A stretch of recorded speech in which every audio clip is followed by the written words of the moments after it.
దర్శక ధీరుడు రాజమౌళి తెరకెక్కించిన బాహుబలి ది కంక్లూజన్ సినిమా అందరి ప్రశంసలు అందుకుంటోంది. స్వతహాగా రాజమౌళి అంటే ఇష్టపడే డైరెక్టర్ రామ్ గోపాల్ వర్మ కూడా ట్విట్టర్ ద్వారా బాహుబలి 2ను ఆకాశానికి ఎత్తేశాడు. ఎప్పటిలాగానే ఇతర హీరోలు డైరెక్టర్లను విమర్శించాడు.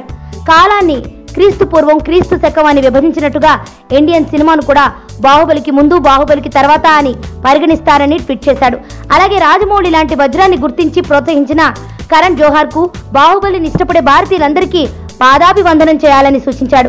ఈ దెబ్బతో ఖాన్లు, రోషన్లు, చోప్రాల కంటే రాజమౌళి గొప్పవాడని స్పష్టమైందని, అతని ప్రతిభను ప్రోత్సహించిన కరణ్ జోహార్ కు సాల్యూట్ అని ట్వీట్ చేశాడు. అలాగే బాహుబలి 2ను చూసి బాలీవుడ్ లోని ప్రతి సూపర్ స్టార్ డైరెక్టర్ వణుకుతున్నారని పేర్కొన్నాడు. నా పేరు ధనుష్ రిషి. అందరూ ముద్దుగా దరి దరి అని పిలుస్తుంటారు.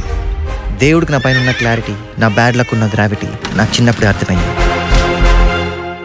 నా లైఫ్లో లక్ ఫ్యాక్టర్ రాంగ్గా ఉండొచ్చు, కానీ లవ్ ఫ్యాక్టర్ మాత్రం చాలా స్ట్రాంగ్గా ఉంది. ఒక మనిషి చేయి చూసి తన జాతకం మొత్తం చెప్పేయగలను.